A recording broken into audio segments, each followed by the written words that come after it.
Y Jesús me quitó el velo del desempeño perfeccionista, y cuando fui perdonado y libre fue como que si me extirparan un tumor. Aprendí a vivir el hoy, el momento presente. Dejé de proyectarme hacia el futuro. Uy, si me invitan acá, por ahí me ve aquel y me lleva allá. Dejé de importarme, me dejó de importar el deslumbrar a otros. Perdí el miedo al que dirán. Vos no sabés la libertad que es vestirte sin que te importe el que dirán. Porque hay gente que va caminando así. Ay, es que la moda duele. ¿Y por qué te duele? Está bien, no va a venir en chanclas, pero... pucha. Aprendí una nueva forma de ser conmigo. Me empecé a llevar bien conmigo. Dije, qué buen tipo soy. No era tan malo. Me sentí amado, valorado. Y el quitarme la máscara me liberó del temor a los hombres. Me liberó del temor a lo que van a pensar de mí, del miedo a abrirme, a ser vulnerable, el miedo a que me conozcan tal cual soy. No sabés lo que era. En esos años yo predicaba y después estaba perseguido un mes por lo que había predicado. Ay, no tenía que haber contado eso. Ay, qué estúpido. Ay, quedé como un bobo cuando dije ese chiste. Ay, no. Y ni te digo si alguien decía, en un momento se te salió el pañuelito un poco más. Ay, ¿por qué no me avisaron? Ay, qué estúpido, tenía el pañuelito salido. ¡Un inseguro! Hace muchos años ya. No importa, tres cuernos ahora. Pero mi lema comenzó a ser, nada que proteger, nada que perder. No tengo que proteger ninguna reputación. Yo soy el amado del Señor. Y si soy el amado del Señor, me vuelvo seguro, inmune a las críticas, los aplausos. Además, escucha, cuando conozcas a tu ser auténtico, ese es el ser más extraordinario, el auténtico, el que más subyuga. Ese es el que enamora, el que subyuga, el que atrae, el auténtico. Ese yo discreto que tiembla en el invierno, que suda en el verano, que se despierta con el ojo hinchado, que va reptando hasta el baño para ir a orinar, que se abre camino a través del tránsito entre los chinitos, que compra en el supermercado, que saca el tacho de basura, que es feliz tomando una copa de Malbec mendocino que deberían tomarlo para la Santa Cena para que esté ungida. Mientras que el impostor asigna su identidad en la adulación o la crítica, el verdadero yo afirma su identidad al saberse amado. Y el auténtico encuentra a Dios en las cosas cotidianas de la vida, no en la búsqueda de experiencias místicas. ¿Viste que hay gente que si no se cae, si no le agarra la tembladera, Dios no lo tocó? Hace poco alguien se fue de esta iglesia y dijo, me voy, acá no hay mucha chiripiorca. Bueno, vete todos los capítulos del Chavo y que te agarre la chiripiorca. Cuando te canses, volvé. Gente que le gusta la espuma. Porque siente que esa es su identidad. Ay, me agarró la tembladera. Ay, me agarró y ahí siente que Dios lo tocó. Yo todo lo que quiero decirte es, tú eres el amado. Vos sos el amado. Mi único deseo es que se grabe en tu rincón, en el rincón de tu ser. Eres el amado. Diga conmigo, soy el amado. Fuerte, soy el amado. Y anclado en esa realidad, uno no necesita que lo vean, que lo reconozcan, que lo honren. Le damos la gloria a Dios siendo nosotros mismos. Vivimos con la conciencia de que somos amados y ese es el eje en torno al cual gira nuestra vida cristiana. Es el núcleo de nuestra existencia. No te sientes amado por Dios, está fregado. Y no es porque Él te ame o no te ame, es porque uno no se siente, es la percepción. Ese es el nombre por el cual Dios nos conoce.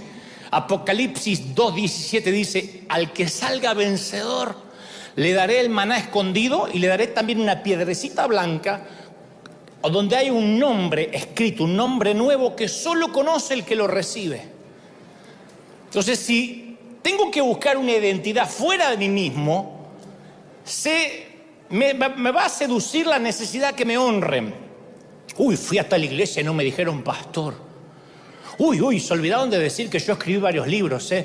Y cuando me presenten digan conmigo que la iglesia tiene tantos miles. O puedo encontrar, en su defecto, mi centro de gravedad en las relaciones interpersonales. Como decía recién, que nos halague la gente. Y a veces la iglesia tenemos la culpa de halagar a la gente, halagar a los demás. Ay, usted está ungido. Ay, el siervo. Ay, usted es el líder. Y cuando pertenecer a un grupo de élite eclipsa el amor de Dios, o cuando extraigo significado de cualquier fuente que no sea el saberme amado, estoy espiritualmente muerto. Cuando Dios es relegado al segundo lugar detrás de cualquier baratija, habremos cambiado la perla de gran precio por vidrio barato pintado. ¿De qué me sirven que me diga pastor, doctor, apóstol, si voy a llorar bajo la manta de que no me siento amado? Por eso recuerdo lo que el Señor me dijo bajo una lluvia una vez en Florida. Puedes oírme, Dante, te amo. Siempre te amé. Y he estado esperando que hagas silencio para decírtelo. Pero estabas tan ocupado, flaco, tratando de demostrarte a ti mismo y de demostrarme a mí que mereces ser amado, que no me podías escuchar. Porque yo sabía que continuamente decepcionaba a Dios. Una parte de mí que me avergonzaba. Entonces yo huía de mis debilidades, negaba a quién era yo y me concentraba en lo que quería hacer, en el modelo terminado. Pero no fue hasta que abracé mis partes rotas que recién ahí pude identificarme con las partes rotas de los demás. Mi rol era identificarme con el dolor de los demás, no tratar de aconsejarlos o que cambien de vida necesariamente. Ministrar es compartir, no dominar. Es comprender, no teologizar. Es cuidar, no controlar. En todo caso, cuido las ovejas, no las controlo. Y yo solo sé que en ciertas temporadas todos hacemos un ajuste en nuestras vidas. Ese fue uno de los momentos para mí. Si miras mi vida en un mapa, difícilmente en el 2008 veas algún cambio profundo, pero sí hay un ligero cambio de dirección. Pero yo te puedo decir que se siente muy diferente ahora. No tengo que maquillarme para hablar con Dios. ¿No sabes lo que es eso? No tengo que maquillarme para hablar con Dios. Porque aparte Él conoce mis pensamientos, mi corazón. A veces le digo, ¿viste, Señor? El Señor dice, Pero siempre nuestras charlas terminan, haga lo que haga, Dante, eres amado. Y por alguna extraña razón eso es más que suficiente para mí. Me dio identidad. Menos mal que eso lo aprendí antes que las redes sociales estuvieran en auge. En una noche lluviosa, una vasija de arcilla con pies de barro se puso de pie al saberse amado. Claro, yo pretendía ser un gigante espiritual, pero me di cuenta que era un hombre común que se encontró con Dios, el Dios de la gente común. El Dios que toma los pelagatos destartalados y los eleva hasta sentarlos con príncipes, con reyes. Ese Dios que nos amó tanto que dio a su Hijo unigénito para que nadie se pierda, pero la retórica religiosa nos hizo olvidar que Él nos amó tanto. Nos olvidamos que nos ama. Entonces yo quiero que hoy te definas como alguien, que digas mi identidad, a partir de ahora soy la amada de Dios. Ese es mi yo, lo otro es ilusión. Soy la amada de Dios. Tú no eres tu apellido ni el apellido de tu esposo. Tú no eres lo que haces, ni lo que antepone a tu nombre, ni lo que figura en la firma de tu email. A mí me fascina leer Juan 13:23 porque dice, y uno de sus discípulos, el cual Jesús amaba, estaba recostado en el pecho de Jesús. Juan deja caer su cabeza en el corazón de Dios. Imagínate tu cabeza en el pecho de quien acomodó el cosmos, el que metió los océanos en su cauce y niveló las montañas. No, eso no puede ser un hecho histórico. ¿Por qué la Biblia dice que él se acostaba sobre el pecho? Porque quería Juan que comprendamos la profundidad de relación que podríamos tener con Dios. Dios le permite a un joven judío de 20 y tantos años que descanse en su pecho y que escuche los latidos de su corazón. Se le impregnó el perfume a Juan. ¿Alguien vio a un Jesús más tierno que esa escena? Vení. Y es evidente que para acostarse sobre su pecho no estaba intimidado por Jesús, no tenía miedo de maestro. No era un místico encapuchado o una cara espectral con un manto que fluye. Juan estaba afectado por la santidad de este hombre. Y no era como yo, que antes de erradicar mi falso yo veía a Dios como esos dioses griegos que cuando lo dejas de agradar, ¡faa!, te fulmina con su espada.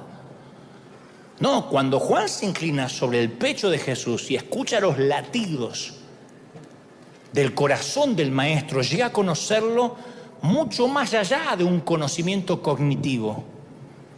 Porque hay una diferencia enorme entre saber acerca de alguien y conocerlo. Porque yo puedo saber todo de ti.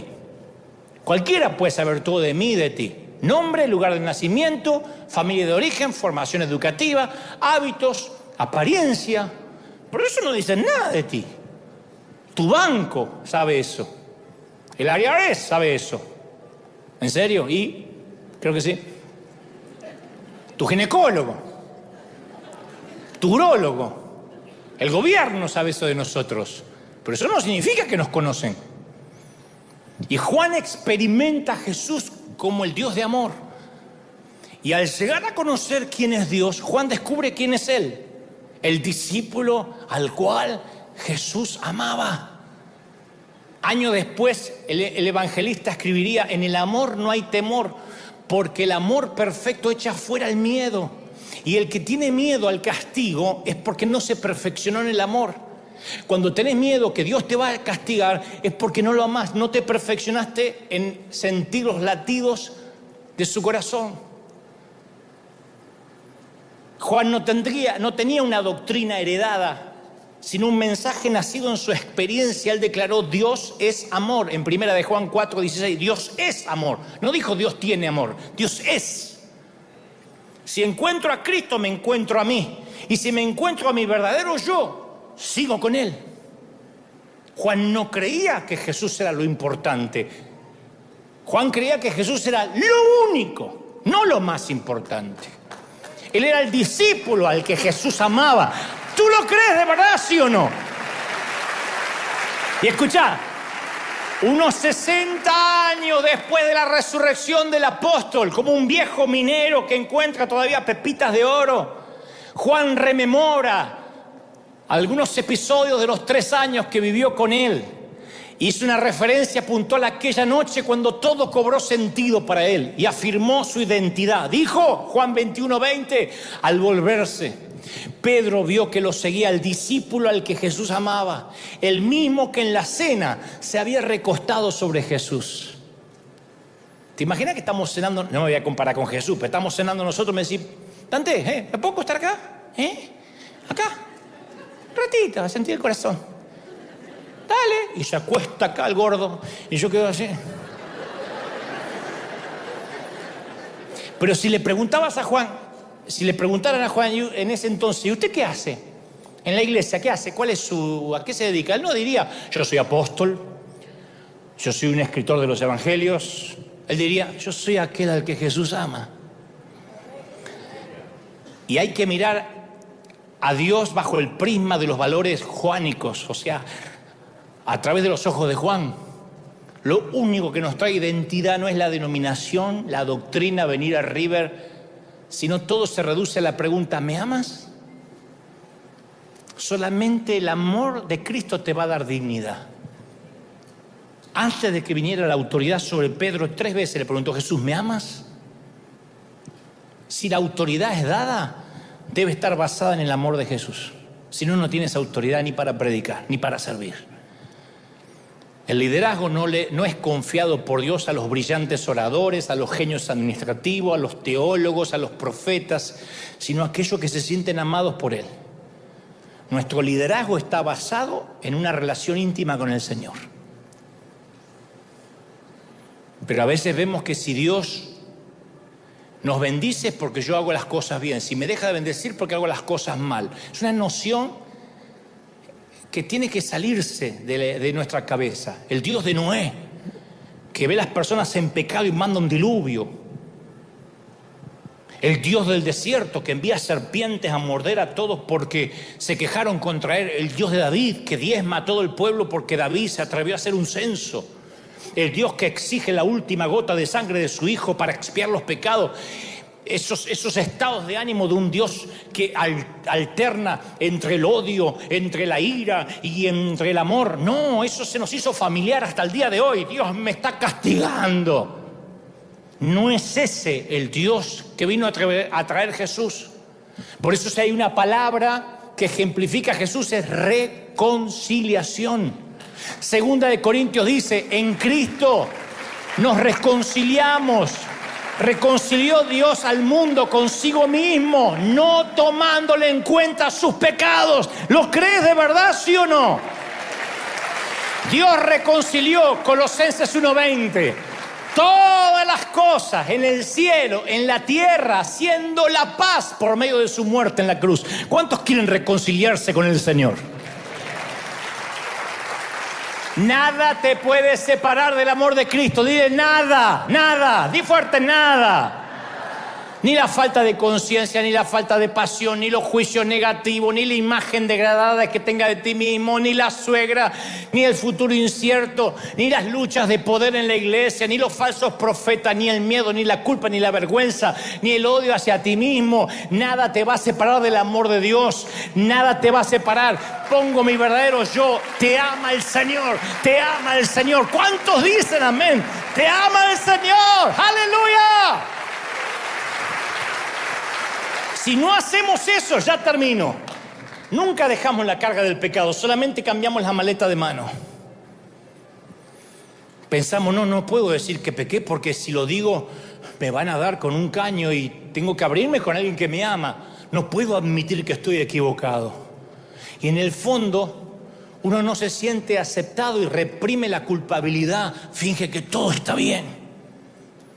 Yo me harté de ser hipócrita. Cuando digo legalista en recuperación es porque me harté de ser un legalista. Yo juzgaba a los demás por mi propia hipocresía. Si yo finjo, tú finges. Y el padre de la mentira hace lo mismo. Tuerce la realidad, nos distorsiona la realidad, nos distorsiona el espejo y te dice, tú no vales nada a menos que finjas. Eres un espantapájaros. No vales nada. Tienes que fingir, porque si no en la iglesia no te van a aceptar. Sí, pero mi matrimonio anda mal. No, tienes que decir que anda bien. Pero mi hijo está en rebeldía, no lo cuentes, porque lo van a sacar de servir al Señor. Pero conozco a alguien que tiene problemas con su orientación sexual, que se calle la boca, se meta dentro del closet lo más que pueda. ¿Por qué? Porque lo van a echar de la iglesia, lo van a discriminar. Y entonces tapamos y tapamos. ¿Y quiénes son los principales tapadores? Nosotros, los pastores. Los más timadores, los más hipócritas. Los que nos paramos acá como diciendo, yo vengo de estar toda la noche orando. Y traigo una revelación fresca. Me está bajando ahora el mail. Nosotros sugerimos eso y la gente lo alimenta. Mira, yo me acuerdo cómo Dios me sanó del síndrome del impostor. Bueno, estoy en recuperación, ¿no? Pero ¿cómo fue la primera sanidad? Fue durante el año 2008, en unas largas caminatas por la noche, cuando vivíamos en Florida. Yo me sentía que no tenía valor. Había salido de la Argentina, que era donde me conocían mucho, y ahora era una nota más en un gran pentagrama musical viviendo entre los gringos y los venezolanos en Weston, Florida, Miami. Y yo no estaba haciendo nada para ganarme, creía yo, la aprobación de Dios. No estaba haciendo nada para ganarme su afecto, su favor, su amor. Y una noche estaba lloviendo y el Señor me dijo mientras que yo iba caminando, tú eres mi amado. No me lo olvido más, por eso siempre se lo repito a la gente. Tú eres mi amado. Defínete radicalmente a ti mismo como el amado de Dios. Cuando te pregunten quién eres, aquel a quien Dios ama. Porque mi amor por ti, Dante, constituye quién eres. Deja que eso se convierta en lo más importante de tu vida. Te amo. Sí, pero no me estás usando. Shh, te amo. Pero no me estás jetón. Te amo. Bueno, lo de jetón creo que no lo dijo, pero yo lo percibí.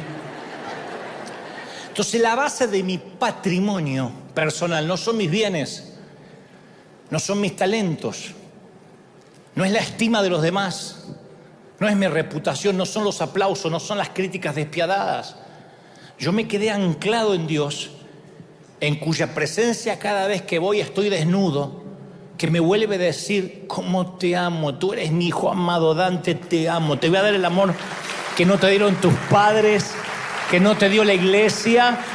¿Lo crees? ¿Cuántos quieren ese Dios? Díganme amén. Yo pensé que Dios había perdido su interés en mí. Un año en que y eso que salía a predicar, pero yo me sentía que durante la semana no hacía nada. Y Él me habló a través de Isaías 49:15, me dijo: ¿puede una madre olvidar a su niño de pecho y dejar de amar al hijo que dio a luz? Aunque ella se olvidara, yo nunca te voy a olvidar, jamás. Yo te di a luz, yo te parí. ¿Tú lo crees? Y ahí yo sentí que el impostor se desvaneció y yo entré en contacto con mi verdadero yo, con mi verdadero ser, con mi Dante auténtico. No me gustó lo que vi, pero mi anhelo de reconocimiento desapareció. O empezó a desaparecer, no digo fue así, pero empezó a desaparecer. Porque solía suceder que nunca me sentía seguro conmigo mismo, a menos que estuviera desempeñándome a la perfección. Si yo predicaba bien, por ejemplo, en un congreso, y me iba detrás y decía: tremendo como Dios te usó. ¿En serio? Sí, en un momento cuando hiciste así, la gente se cayó. ¿Así? ¿Cómo así? ¡Oh! Sí, no, tremendo.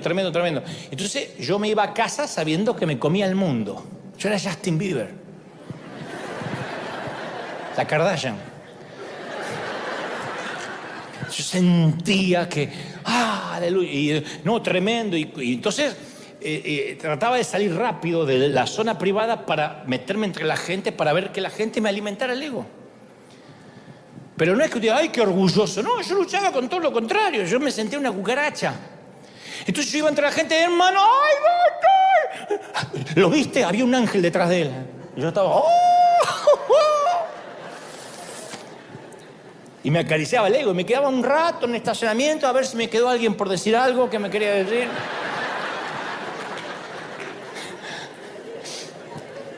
Pero así todo, cuando uno vive de los aplausos, llega una crítica y te liquida. Venía alguien y decía: la verdad es que te veo poco espiritual, ¿eh? Esta prédica la estás repitiendo mucho, ¿no tenés otra? Y esa palabra me liquidaba.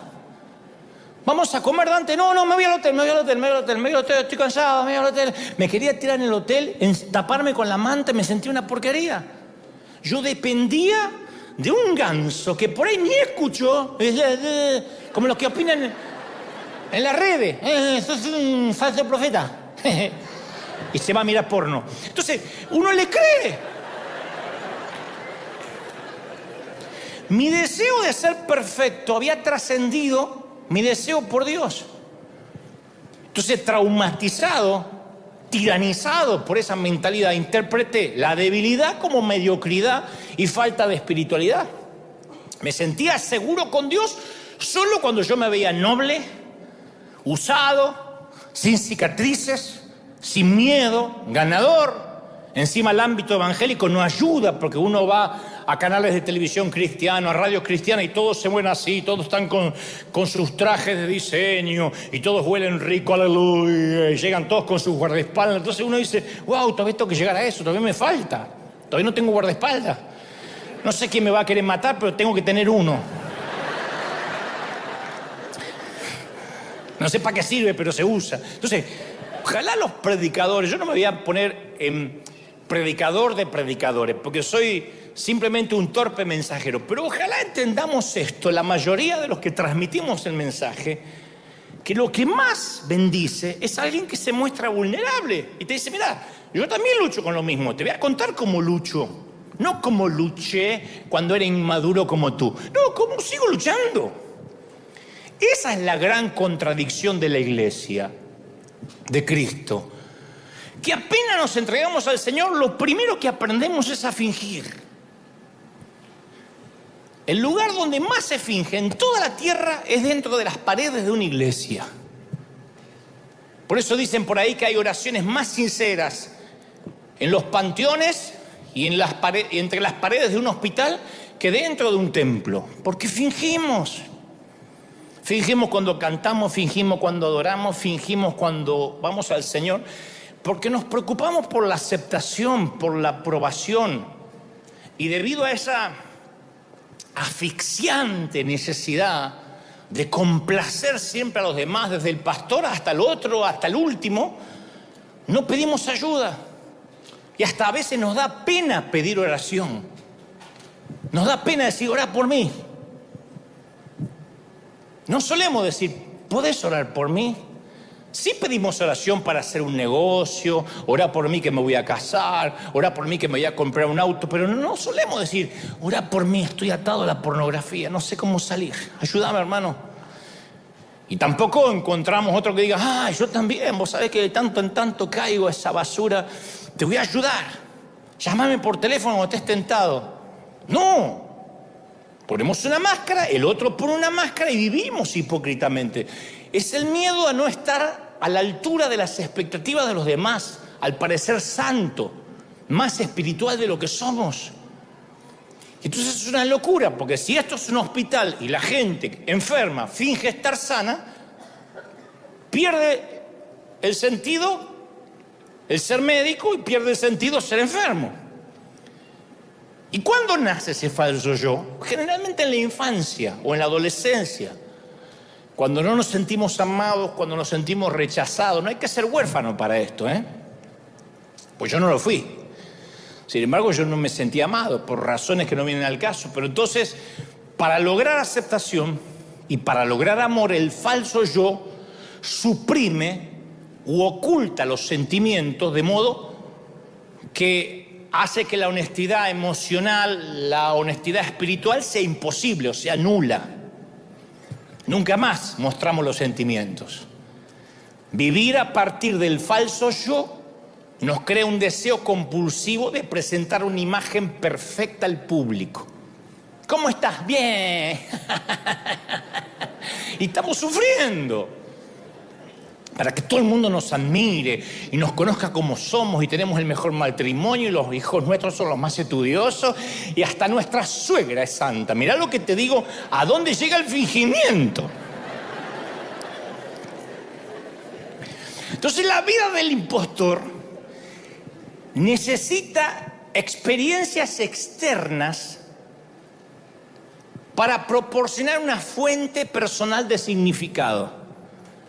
El impostor no es quien es lo que hace. El impostor toma identidad de lo que hace, no de quién es. Eso es lo peligroso. Toma identidad de lo que hace, no de lo que es. Son aquellos que si no están sirviendo a Dios, perciben que ya no tienen valía, que ya no valen para Dios, que Dios ya no los ama. Es que yo no puedo estar sin hacer nada, porque sienten que si no hacen, no tienen valor.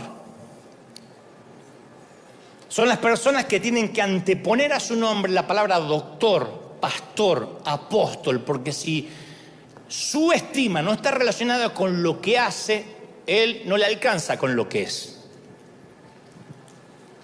Entonces el falso yo trata de encontrar su identidad haciendo para el Señor en lugar de estando con el Señor. Son la gente que cuando vino la pandemia se le desmoronó el mundo. Les agarró un terremoto emocional. Es que yo iba a la iglesia todos los días y servía en las células y era ujier y ahora tenés que orar en tu casa. No puedo. Se sintieron que Dios los dejó de amar. Porque su identidad estaba asignada por lo que hacía. Y la mayoría nos dejamos engañar por esa mentira. Que Dios se complace con nosotros cuando hacemos algo por Él, cuando diezmamos, cuando nos congregamos, cuando oramos, cuando cantamos. Por muchos años yo escondí mi verdadero yo, el verdadero Dante, detrás del desempeño de mi ministerio. Imagínate, yo empecé a los 19 años, un pibito, un chamaquito, todavía soy chamaquito, pero ahí era más, y se te vuelan los pájaros. Porque yo construí una identidad a través de la tele, a través de libros, una agenda repleta de invitaciones. Tenía 23 años y tenía viajes por todo el mundo. Me pagaban para ir a todo el mundo a predicar. Mirá este muchachito que Dios usa. Y yo llegué a la conclusión que si el mundo cristiano pensaba bien de mí, entonces no había nada malo en mí. Como que de alguna forma les cerraba la jeta a mis viejos, diciendo, mirá el hijo que tuvieron, no me valoraron, no me amaron, y mirá cómo ahora el mundo me está invitando. Mirá cómo gente me escucha hablar. Tengo 23 años y estoy predicando en un estadio. Entonces, cuanto más invertía mi tanque emocional en mi éxito ministerial, más real se volvía el impostor. Y eso nos impulsa a darle importancia a cosas que no tienen importancia y nos va apartando de lo que es real.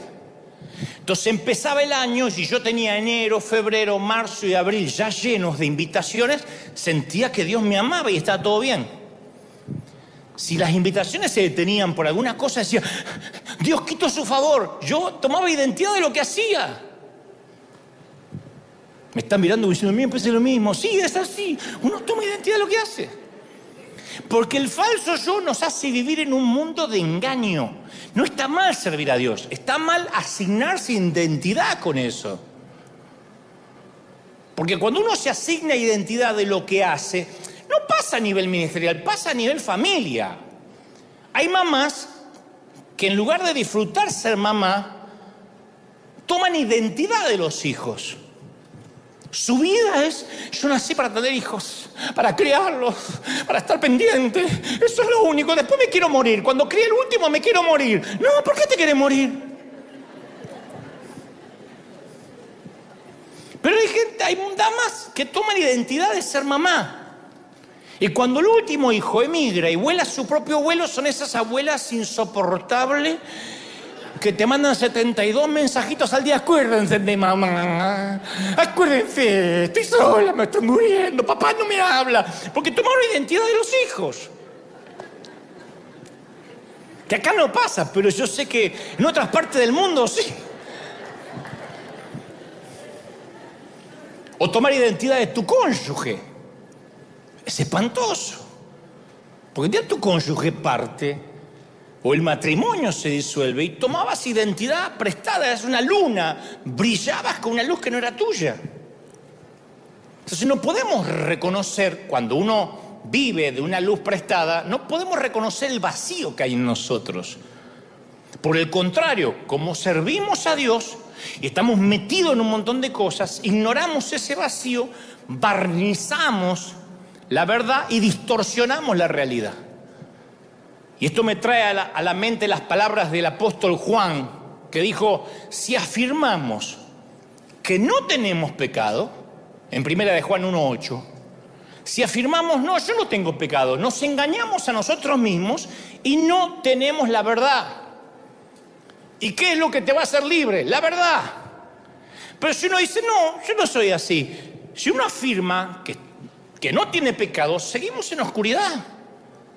Entonces yo me acuerdo que mi deseo, mi anhelo de aprobación, ese que no tuve en la infancia, luego de adulto me hacía tambalear por un deseo a que me acepten, a que me amen. Yo quería que otros pastores me amaran. Hoy me río de eso, hoy no me quiere casi ninguno. En ese entonces yo deseaba que me aceptaran. Yo conté que yo he estado en congreso con un mensaje listo para miles de jóvenes, en una plaza de toros, en un lugar repleto, y se sentaba allí 2, 3 pastores y yo cambiaba el mensaje por uno más sofisticado, uno más bíblico, para ganarme la aprobación de esos 3, olvidándome de todos. Pedí perdón ya, por eso creo que el Señor me perdonó. Hoy en día no me importa. Me interesa cumplir lo que Dios me manda a decir. Pero este es el tema más importante aquí. Dios no puede amar al falso yo. No podemos armarnos, sí podemos, pero, a ver, no vamos a lograr que Dios nos ame, porque Dios no puede amar a un hipócrita. Dios no reconoce a ese que inventamos para el consumo público. Dios no puede amarlo. Es como una dama que se faja toda y se mete un montón de corsetas y anda así por la vida. Señor, bendíceme, Dios dice, no te reconozco, mija. Sácate todo eso porque no sé quién es. Empecé a sacar. Ahora sí.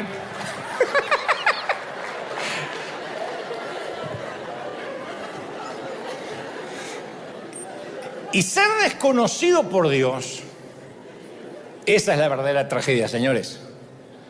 Ser desconocido por Dios es la verdadera tragedia. Cuando uno elige una vida de apariencia, nos alejamos de Dios. Cuando uno quiere aparentar, vas a ganarte el beneplácito de muchos, pero el rechazo de Dios. Porque solo puede haber dos amores básicos: el amor de Dios hasta olvidarse de uno mismo, o el amor de mí mismo hasta olvidarme de Dios. Si me empiezo a amar a mí y a cuidarme a mí, me voy a olvidar de Dios. Y si amo a Dios, me voy a olvidar de mí. Y la triste ironía es que el impostor no puede experimentar intimidad en ninguna relación.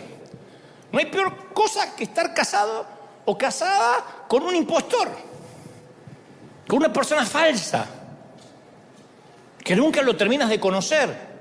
Ahora, si eso es trágico para una pareja, imagínate lo que es para Dios. Cuando somos incapaces de tener intimidad con nosotros mismos, también somos insensibles a las necesidades de los demás. Por eso tantos en las iglesias no pueden amar a nadie. Publicamos la foto de lo que hacemos en el mundo y hay un montón de gente que no sepa tomar la izquierda lo que sepa la derecha. Porque está mostrando, no es que él está haciendo y no lo está mostrando y quiere que hagas lo mismo. No, no quieres que muestre porque él no hace y porque él no siente compasión. ¿Por qué no siente compasión? Porque vive en hipocresía. El que vive en hipocresía no siente empatía por nadie. Ahora, ¿por qué nos conformamos a veces con vivir una vida tan limitada? Bueno, en primer lugar, yo tengo mi teoría. En primer lugar, porque los recuerdos reprimidos de la infancia sentaron un patrón que siguen estando ocultos ahí, cuidadosamente ocultos. Son patrones de la infancia. Es un radar de defensa muy eficaz que evita los sentimientos de rechazo, como me pasó a mí, pero que sacrifica la necesidad de intimidad. Uno no tiene intimidad cuando es un falso. No se puede estar con alguien que es falso. Yo tengo amigos así, no voy a decir quién porque estamos saliendo al mundo, por ahí en otro momento lo contaría, pero tengo amigos así que fueron actores o cantantes y que se comieron al personaje. Entonces estamos en un restaurante, viene la gente, se acerca y él dice: hola, ¿cómo te ves? Te firmo un autógrafo, ¿qué tal? ¿Cómo te ves? Querida, ¿qué tal? ¿Me conoces? ¿Me conoces? Pero qué raro, ¿de qué generación sos? No, yo tengo 23, qué raro, tu mamá me debe conocer, ¿eh? Tu mamá me debe conocer, mis éxitos, ¿no conoces mis éxitos? Te firmo. La chica no quiere que le firme nada. Se va, quedamos solos y dice: vos sí te acordás de mis éxitos, ¿no? ¿Te acordás del hit que dice? Yo digo, no puede ser. Está enfermo. Se cree un famoso. Yo digo que hasta Messi en su momento tiene que dejar de ser Messi cuando está con su mujer, cuando está con los hijos. No, hay gente que vive en un personaje, vive en una cápsula de hipocresía. Esto con los cristianos evangélicos es un modus operandi. ¿Qué tal? Dios te bendiga, la paz del Cordero Inmaculado lo redima de la concupiscencia de la carne. Ahí conmigo me estoy empoderando en el nombre del Señor. ¿De verdad? Van así en la carnicería, carnicero, en el nombre del Señor, denme un poco de nalga. ¿Es así? no. Entonces, ese sistema de fingimiento, de apariencia, se construye desde los primeros años de vida. ¿Cuándo? Cuando detectamos que no somos amados. Y en segundo lugar, vivimos limitados. ¿Saben por qué? ¿Por qué vivimos así? Por cobardes. Porque una vida dedicada al qué dirán es una vida de pecado. Estás en pecado. Si estás viviendo por el qué dirán, y te lo digo porque he estado en pecado mucho tiempo, estás en pecado. Aunque algunos lo disfrazan de no, estoy cuidando el testimonio. El testimonio se cuida solo.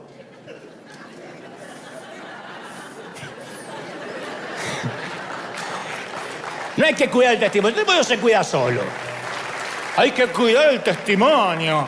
Hay que poner el testimonio en Instagram para que vean que todo está feliz, porque hay que cuidar el testimonio. El testimonio se queda solo. Si uno vive bien, el testimonio habla a los gritos.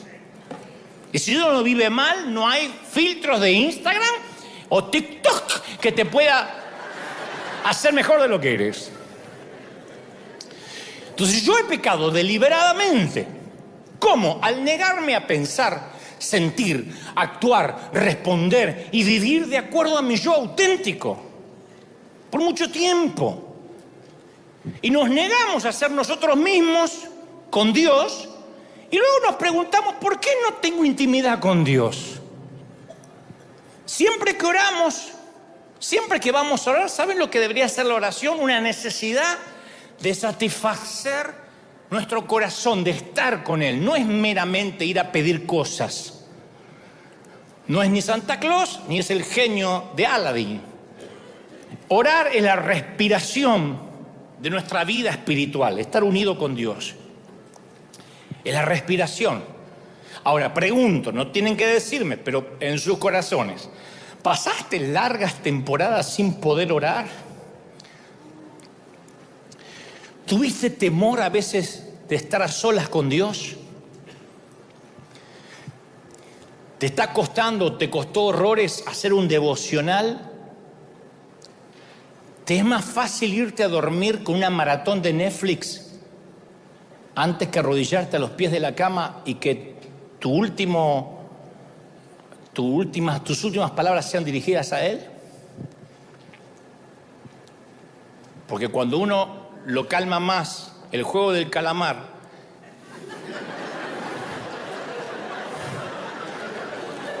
que Dios, ese es el impostor que vive dentro tuyo, no te deja orar. ¿Por qué? Porque el falso yo se resiste a la intimidad. El falso yo, el impostor que vive en ti, razona. Bueno, yo no oro mucho, pero sirvo un montón. Mira cómo tengo los pies de estar parada en la iglesia. Aparte, a mí me gusta tener comunión continua, espontánea, en el auto, en el inodoro. Yo no soy de ay, me voy a poner a orar, así como las religiosas. A mí me gusta cantar corito. No, tu falso yo tiene terror a estar solo con Dios. Porque si está a solas con Dios, descubriría que no es nada, que está vacío. Entonces ese falso, ese hipócrita que vive en nosotros se siente frustrado porque a la vez nunca oye la voz de Dios, pero no puede oírla porque Dios no lo reconoce. Dios tiene adversión hacia el hipócrita. No perdió un solo minuto en las Escrituras en tratar de convertir a un hipócrita. Y mirá que tuvo paciencia con las prostitutas, con los recaudadores de impuestos, aún con los centuriones. No tuvo un gramo de paciencia. Le dio como una batalla perdida con los hipócritas. Le dijo generación de víboras, serpientes, sepulcros. Porque no se puede Dios acercar a un hipócrita. Porque Dios detesta la mentira, la fachada, la máscara. Entonces la oración está muerta para cualquier identidad que no venga de parte de Dios. Por eso hay que salir fuera del escondite, mostrarnos. Porque cualquier cosa que sea negada no se puede curar. Las heridas tapadas no cicatrizan. Y si negamos, no podemos tener curación. Tenemos que reconocer, wow, soy un hipócrita, estoy habitando en un mundo irreal. Mi vida no es internet, no es las redes. Viste que hay gente que todo el tiempo no es las redes. no en las redes. Aceptar la realidad de nuestro pecado significa aceptar, bueno, este soy yo, soy auténtico, este soy yo. A ver, no descanso en este soy yo y ya. No, este soy yo, a ver qué puedes hacer con los pedazos rotos de mi vida. Judas no pudo enfrentarse a su sombra, Judas no pudo. Pedro sí. A mi humilde entender, fue menor lo que hizo Judas que Pedro. Judas lo entregó, Pedro lo insultó 3 veces. Lo negó y lo insultó, maldijo. Pedro se hizo amigo del impostor, dije, este soy yo. Judas se enfureció contra él, le costó la vida.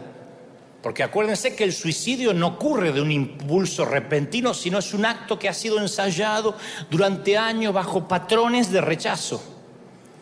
Son años y años de mentiras del enemigo y un día la cabeza explota y se quita la vida. Pero la palabra dice que todo lo que los cristianos mantenemos oculto, seguimos viviendo en una mentira que nos termina dañando. El apóstol Pablo dijo en Efesios capítulo 5 versículo 12, las cosas que se hacen en secreto son aquellas que avergüenzan a las personas aún al mencionarlas. Pero cualquier cosa que es expuesta por la luz es iluminada y lo que es iluminado se convierte en luz. Lo que mantenemos en la oscuridad al iluminarlo se convierte en luz. O sea que Dios no solo perdona nuestros hechos vergonzosos, sino que incluso nos promete que va a convertir lo que a nosotros nos parece oscuro, lo peor de nosotros, en luz. Pero en un vano intento a veces por borrar nuestro pasado, privamos a los demás del don de sanidad que podemos impartir. Porque este es el tema. Si uno oculta las heridas, si uno se vuelve hipócrita, un cristiano hipócrita, como hay tantos, que ocultamos las heridas por miedo, por vergüenza, por esnobismo, porque se estila, por el status quo, nuestra oscuridad interior no puede ser ni iluminada por el Señor, ni nos convertimos en luz para los demás. No podemos ser de bendición para nadie. ¿Cómo vamos a ayudar a un divorciado si ocultamos el divorcio? ¿Cómo vamos a ayudar a una mamá que abortó si tenemos terror de contar que algún día abortamos? Al ocultar las heridas no podemos iluminar a nadie. Una vez yo te conté de una famosa obra teatral inglesa de un solo acto que se llama El ángel que agitaba las aguas, que está basada en Juan 5:1. Es una obra teatral magnífica que dramatiza el poder del estanque de Betesda para sanar cada vez que el ángel agitaba las aguas. Y en esta historia teatral, una versión libre, una licencia que se da el autor, aparece un médico que siempre se acerca al estanque con la esperanza de ser el primero en arrojarse cuando las aguas se muevan, porque él quiere ser sanado de su melancolía. Es un hombre melancólico. Es un hombre abúlico, triste. Tiene una tristeza que arrastra y él dice, yo sé que si me meto en las aguas, esto en la obra teatral, ¿no? En la versión libre del autor. Si me meto en las aguas voy a sanar mi melancolía.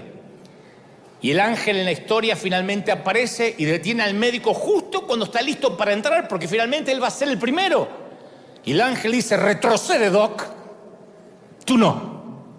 Y él dice, ¿por qué si me toca? Retrocede, doctor. Tú no.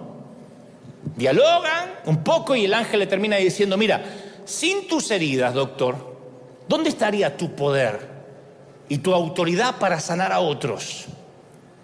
Es tu tristeza, es tu melancolía lo que te da autoridad, lo que hace que tu voz penetre en lo profundo del corazón de los hombres y las mujeres. Pero si eres sano, eres perfecto, no vas a poder ayudar a nadie. Los mismos ángeles no pueden alegrar a los niños tristes de la tierra, como lo puede hacer un ser humano quebrado por los avatares de la vida como eres tú. Y ahí agrega una frase magnífica y le dice, en el servicio del amor solamente los soldados heridos pueden servir. En el servicio del amor solamente los soldados heridos pueden servir. Fíjate cómo cambiaría este mensaje si yo me pongo en la posición impoluta de que a mí no me pasa nada, como muchos otros predicadores. A ti que tienes problemas en la niñez, a ti que tienes un falso yo, a ti que tienes doble vida, yo no la tengo, pero tú la tienes. Automáticamente levantas una defensa y dices, no, este tipo me quiere enseñar a vivir. Pues yo te estoy diciendo que eso lo viví, que de ahí vengo, tiene un doble valor, el valor de la empatía. Yo te conté que Alcohólicos Anónimos es la asociación que más funciona, que se niegan a institucionalizarse. Es una institución que funciona dentro de las aulas, dentro de los templos, de las iglesias, pero nunca vas a ver un edificio como tal, porque ellos creen que solo un herido puede sanar a otro herido. No serviría que tengan un pastor a cargo, un obispo. Tiene que ser un ex-alcohólico ayudando a otro ex-alcohólico o a otro alcohólico a ser sobrio. Ese ex-alcohólico que ayuda sabe que no puede bajar la guardia porque puede ser alcohólico en cualquier momento otra vez. No hay un momento que dice yo ya nunca más voy a caer en el alcohol y por eso ayudo a otros. Es un herido sanando otro herido. El que estuvo en el alcohol y tiene un problema con esa adicción, tuvo su vida al descubierto, de modo que llevó su vida al borde de la destrucción por el alcoholismo. Y cuando estas personas resurgen, que van contando los días que no toman, llevo 30 días limpios, llevo 1 año y medio limpio, sin consumir. Cuando esta gente resurge del infierno, de la adicción, tiene una comprensión, una sensibilidad, una empatía para ayudar a otros compañeros alcohólicos, ¿no? Porque ellos mismos tienen que estar luchando. Eso es lo que percibe la gente cuando un predicador te dice, yo también vivo lo mismo que vos. Yo no llegué a un nivel que no necesito orar, que no tengo tentaciones, y ustedes, humildes mortales, escuchen ovejerío de Dios. Yo siempre digo, y algunos colegas me dicen, no te muestres vulnerable, eso no le hace bien a la gente. Le digo, no, al contrario. Los que salieron del alcohol, o están saliendo, están peleando la o de las drogas, no se permiten olvidar su vulnerabilidad. El que está firme, mire que no caiga. Entonces uno no se puede olvidar que estamos rotos. Las heridas son reconocidas, aceptadas, mantenidas a la vista. Y esas heridas son utilizadas para iluminar sus propias vidas mientras traen sanidad a los otros. Tus heridas traen sanidad a los otros. Cuando sales de algo donde literalmente sentías que tu vida se iba a pique, puedes decirle a otro que cree que su vida se está yendo a pique, no bajes los brazos, no te entregues. Yo pasé lo mismo y salí. ¿Cómo saliste? Te voy a contar. ¿Y ya saliste para siempre? No. Pero todos los días la estoy peleando. Entonces es un cordón de 3 dobleces. 2 personas que están peleando por lo mismo. Este es un eco del clamor de Pablo en 2 de Corintios 12:9, que dice, por lo tanto, gustosamente haré más bien alarde de mis debilidades, para que permanezca sobre mí el poder de Cristo. ¿Cuánto hace que no escuchas a alguien hacer alarde de las debilidades? Pablo dice, yo hago alarde de mis debilidades. ¿Quién hace alarde de las debilidades? ¿Cómo te va, hermano? Bien, bien, mujeriego como siempre, pero acá ando.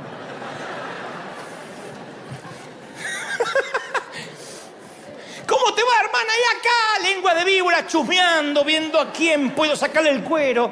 Ah, nadie. Nos ponemos una máscara.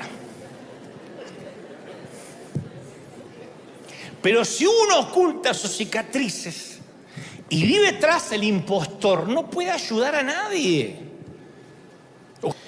Yo estoy convencido que una cosa es sentirnos amados por Dios cuando nuestra vida está en orden y sentimos que nuestra vida le agrada al Señor. Entonces, la autoaceptación es relativamente fácil. Uno sabe que está intentando agradar al Señor, que tiene una vida medianamente en santidad. Digo medianamente porque hasta donde nos alcanza la mente no hemos metido la pata y ahí nos sentimos amados. Incluso hasta nos agradamos a nosotros mismos durante esas temporadas de la vida. Cuando uno está fuerte y está bien arriba y está viviendo una temporada linda con el Señor, de oración, de llenura, que está leyendo la Biblia más que nunca, uno es como que siente que está al control de todo, al timón de su propia vida, y se cristaliza una sensación de seguridad, de tranquilidad, de paz. Pero ¿qué sucede cuando la vida se torna difícil, como lo es? ¿Qué sucede cuando empezamos a tropezar? Cuando pecamos, cuando fracasamos, cuando nuestros sueños se rompen, cuando nuestra espiritualidad se desmorona por alguna razón y ya no estamos orando como antes, no estamos buscando a Dios como antes. ¿Qué ocurre cuando nos encontramos cara a cara con nuestra propia condición humana y no nos gusta lo que estamos viendo? No nos gusta esta temporada espiritual que estamos teniendo. Pregúntale a cualquier persona cristiana que acaba de pasar por una separación, por un despido, por un repentino accidente de auto. ¿Qué siente? Te divorciaste, por ejemplo. Mi pregunta siguiente es, ¿te sientes entero? Puedes que sientas alivio porque a lo mejor la pareja no funcionaba, por alguna razón indeclinable, el matrimonio estaba irremediablemente roto, pero eso no es lo importante hoy. La pregunta es, ¿cómo te sientes ahora ante Dios?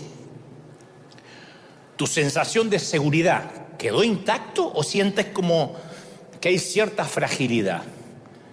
¿Cómo queda tu sentido de autoestima después de un infortunio o después de algo que no estabas esperando? ¿Todavía te sientes como el hijo amado de Dios? ¿O sientes eso que yo he sentido por mucho tiempo, que uno es amado por Dios cuando tiene una vida más o menos perfecta y no es tan amado por Dios cuando uno tiene una vida más o menos rota? Hay temporadas que se nos olvida que nuestra caída, que nuestros errores no lo impiden a Dios que nos ame. Hagamos lo que hagamos, no hará que Dios nos ame menos. No es una apología esto de pecado. No estoy diciendo, haz lo que quieras, lo que se te dé la regalada gana y Dios no le importa. No, se entristece, pero no te deja de amar. Y ya sea que lo entendamos o no, Dios nos ama. Está presente en nuestra vida, habita en nosotros, nos ofrece una compasión que no se compara con nada que hayamos leído en un libro o escuchado en un sermón. No sabes cómo te ama el Señor. Es lo primero que quiero que sepas, que te grabes en tu corazón. Te ama el Señor. No, tienen que aplaudir más fuerte que eso, que se escuche en el mundo. Nos ama el Señor. ¿Lo crees? Ahora, hay una condición implícita. Una condición que no está dicha de manera verbal, pero que está implícita. Dios nos ama, pero también nos llama a dejar de escondernos y a venir ante Él sinceramente, cosa que cuesta horrores en el ámbito cristiano. La autenticidad, la falta de hipocresía. Dios sigue siendo el padre que corrió al encuentro de su hijo pródigo que llegó cojeando a casa con olor a puerco. Sin embargo, apenas metemos la pata, buscamos escondernos. Es una tradición edénica, la traemos del huerto.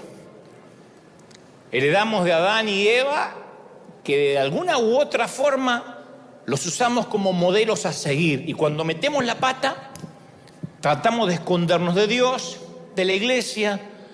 Todavía hay mucha gente que cuando peor se siente, el hilo más delgado es la iglesia. No voy más porque no me siento digno.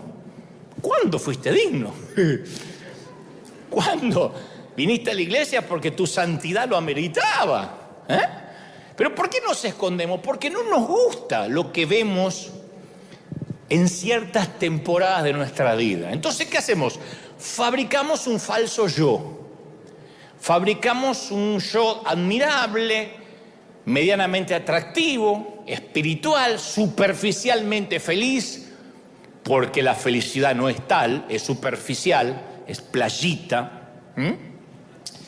Escondemos lo que sabemos de nosotros mismos, o sea, todo lo que asumimos que es indignos, que nos hace indignos para ser amados por Dios. Y nos escondemos detrás de caras espirituales que nos ponemos para el consumo público, para que la gente nos vea de que todo está bien.